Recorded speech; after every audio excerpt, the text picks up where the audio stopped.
पिछले एपिसोड में हमने देखा कि टानागुची के कोमा में जाने के बाद रीटो के रिसर्च में मुश्किलें और बढ़ गई थी, लेकिन टानागुची ने कोमा में जाने से पहले ही उसे अपने और अपने हस्बैंड की फोटो रीटो को देने के लिए कहा था। उसके बाद रीटो और उसके ग्रुप डिसाइड करते हैं कि वे उस हॉस्पिटल में जाएंगे जहां एमके वायरस के फर्स्ट पेशेंट को रखा गया था। वे वहां जाते हैं, लेकिन वहां उन्हें कुछ नहीं मिलता। किसी ने सारे एविडेंस को पहले ही साफ कर दिए थे। उधर कियोजी सोटा की तरह ही अपनी लाइफ को लड़कियों के बीच मजे से एंजॉय कर रहा था, लेकिन एक ही चीज करते करते अब वह बोर हो चुका था। इसलिए वो अपने अटेंडेंट के साथ रास्ते पे चलते हुए किसी भी लड़की को चुनकर उसके साथ मजे करने की सोचता है। रास्ते में वो जिस लड़की को चुनता है वो माहिरू है, जो कि रीटो की बहन है। इधर रीटो के ग्रुप को उस हॉस्पिटल में कुछ न मिलने के कारण वे वहाँ से वापस जाने लगते हैं। शहर से वापस जाते समय रीटो नोटिस करता है कि उसका स्कैनर टानागुची की फोटो पर रिएक्ट कर रहा है। वो उस फोटो को स्कैन करता है और पाता है कि उसमें एमके वायरस का इनकम्प्लीट ब्लूप्रिंट था। इससे वो श्योर हो जाता है कि इस वायरस को सचमुच किसी ने जानबूझकर ही बनाया है। अब क्योंकि यह ब्लूप्रिंट इनकम्प्लीट था, तो रीटो उसे रिवर्स इंजीनियर के द्वारा अपने रिसर्च को आगे बढ़ाने की सोचता है। जब वे अपने शहर वापस लौटते हैं तो कियोजी की अटेंडेंट रीटो को कियोजी के रिक्वेस्ट के बारे में कहती है कि वो माहिरो के साथ संबंध बनाना चाहता है। माहिरो और रीटो दोनों इस पर बिल्कुल सहमत नहीं है। कियोजी रीटो के सामने गिड़गिड़ाने लगता है। रीटो उसे कहता है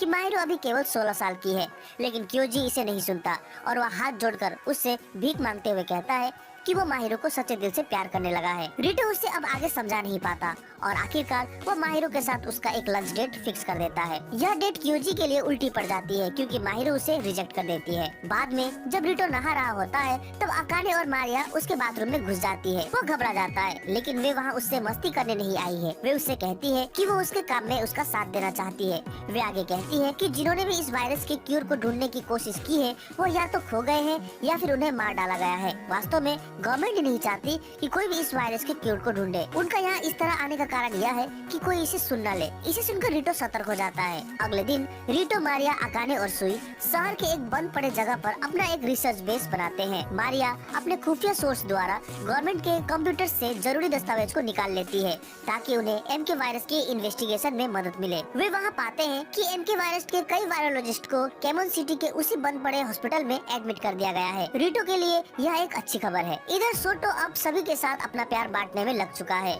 लड़कियों में लॉटरी होती है कि कौन उसकी रूममेट बनेगी पूरे सप्ताह के लिए। इस बार यह लॉटरी जीता है रिका यानागी ने। वो बहुत फ्रैंक लड़की है, जिस कारण रीटो उससे कंफर्टेबल नहीं होता और वह वहाँ से भाग जाता है। वो सीधे उसी जगह चला जाता है जहाँ पहले वह बुली करने वाले लड़कों से बचकर छुपता था। तभी वहाँ एक और लड़की आती है जिसका नाम सुनका है। वह भी बुली से बचने के लिए यहाँ आकर छिपती थी। वे दोनों एक दूसरे से बातचीत करते हैं। उनमें आपस में कई समानताएं दिखती है। भावनाएं अधिक उद्दीप्त होने की वजह से आखिर में उन दोनों का संगम हो ही जाता है। इसके बाद सोटो उसे अपने कमरे में ले जाता है जहाँ रिका पहले से ही मौजूद है। दोनों लड़कियों के बीच छोटा को लेकर लड़ाई भी हो जाती है, लेकिन छोटो को यह सब अच्छा नहीं लगता। उसे महसूस होता है कि वह बाकियों के लिए एक खिलौना बन चुका है। वह अपने टीचर मिस युजुकी को कॉल करता है। वह उससे कुछ एडवाइस चाहता है पर वह उसका कॉल नहीं उठाती। छोटो खुद को अकेला महसूस करता है। अगले दिन वॉलीबॉल कोर्ट में उसकी मुलाकात अकीरा से होती है। एक बार गलती से अकीरा की बॉल छोटो को लगी होती है, जिसकी वजह से वो शर्मिंदा है। वो उसे माफी मांगते हुए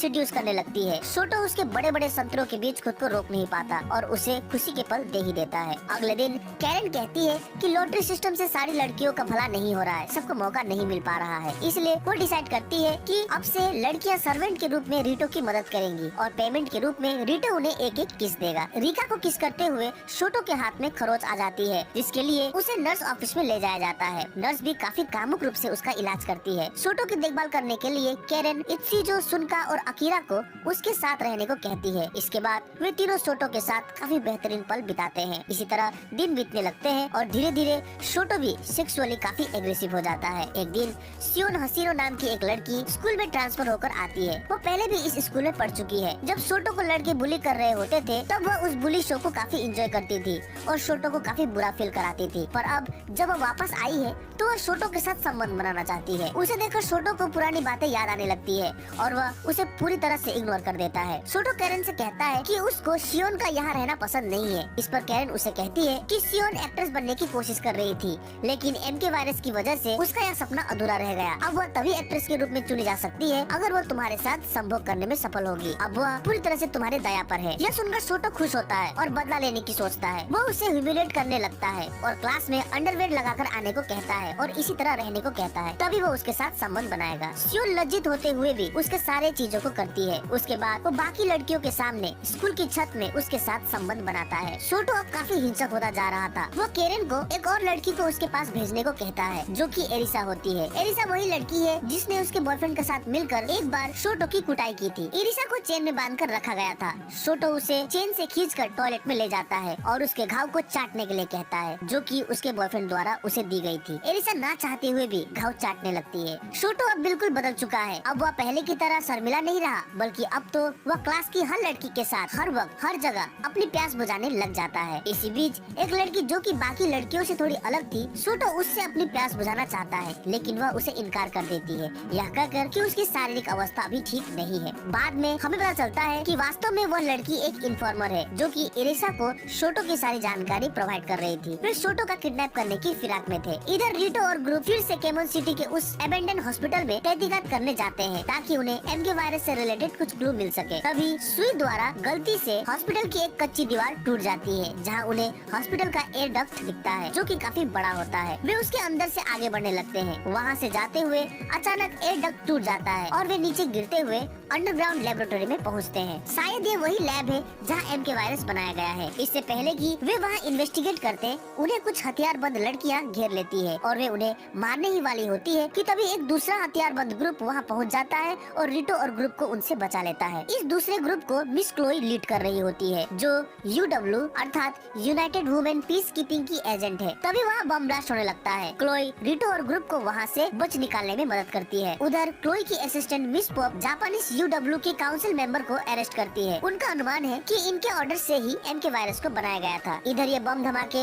हॉस्पिटल के साथ साथ और भी कई जगहों पर होते हैं, जहाँ पर लड़कों को रखा गया था। शोटो के यहाँ भी बम धमाके होते हैं, पर वह बच जाता है। वास्तव में ये बम धमाके इरिसा के टेररिस्ट ग्रुप के द्वारा किया गया था, ताकि वो लड़कों को अपने कब्जे में ले सके। वो लोग नंबर 4 को, जो कि कोल्ड स्लीप में था, उसे अपने पास ले आने में सफल होते हैं। जब शोटो की हॉस्पिटल में आंखें खुलती है, तो केरन उसे बताती है कि टेररिस्ट ग्रुप उसे किडनैप करना चाहते थे, पर वे असफल हो गए। शोटो केरन से कहता है कि वह इन लड़कियों से बोर हो चुका है। वह उससे पूछता है कि तुम क्यों नहीं मेरे साथ सोने आती। केरन कहती है कि अगर वो चाहता है तो वह आ जाएगी, लेकिन उसे दुनिया को रूल करने की उसकी मकसद में उसकी मदद करनी होगी। शोटो उसकी मदद करने को तैयार हो जाता है। इधर क्लोई का ग्रुप जापान को अपने कंट्रोल में ले लेता है। वो क्योजी से कहती है कि जब तक टेररिस्ट की गतिविधि को शांत नहीं किया जाता, तब तक वो लड़कियों के साथ संबंध न बनाए, इससे उसे खतरा है। यह सुनकर क्योजी गुस्सा हो जाता है। वो शायद लड़कियों के बिना अब नहीं रह सकता, पर वह कर भी क्या सकता है। इधर एरिसा का टेररिस्ट ऑर्गेनाइजेशन टेलीविजन कम्युनिकेशन को हैक कर लेते हैं और उनकी तरफ से एक ब्रॉडकास्ट चलाया जाता है, जहां वो अपने ग्रुप को रिवील करते हुए कहती है कि उनके ग्रुप का नाम इजानामी है और वो टेररिस्ट ग्रुप नहीं है, बल्कि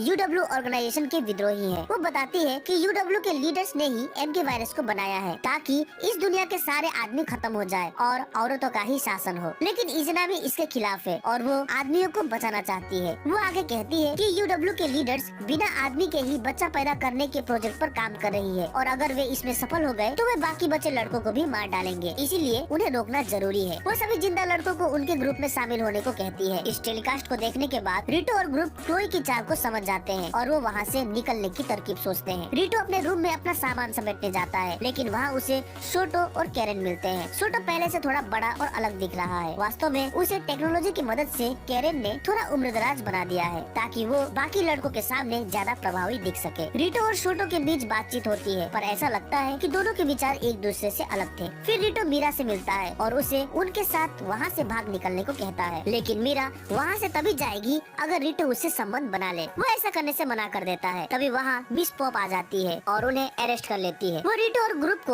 अमेरिका ले जाना चाहती है। तभी रिया और मारिया मिस पॉप और उनके ग्रुप पर हमला कर देते हैं। वे उन्हें बेहोश कर देते हैं और वे माहिरो की रिफ्यूजी फ्रेंड की हेल्प से वहाँ से भाग निकलने का प्लान बनाते हैं। इधर शोटो और केरन क्लोई से यह डील करते हैं कि शोटो उनके पास ही रहेगा और सारे लड़कियों से संभोग भी करेगा, लेकिन इसके बदले केरन को जापान का रूलर बना दिया जाए। क्लोई मान जाती है। उधर रिटो और ग्रुप इजानामी के भेजे हुए शिप से ताइवान के लिए निकल पड़ते हैं, जहाँ इजानामी ग्रुप रहते हैं। मारिया और मीरा रिटो के साथ नहीं जाते और उन्हें यहाँ गिरफ्तार कर लिया जाता है। शिप ताइवान में लैंड करती है, जहाँ रिटो आखिरकार अपने प्यार एरिसा से मिल ही जाता है और यह सीजन यहीं पर समाप्त हो जाता है। उम्मीद है आपको मेरा वीडियो अच्छा लगा होगा। अगर अच्छा लगा हो तो इसे लाइक और कमेंट जरूर करें। हमसे जुड़ने के लिए चैनल को सब्सक्राइब करें। तो मिलते हैं अपने अगले वीडियो में। Sign out.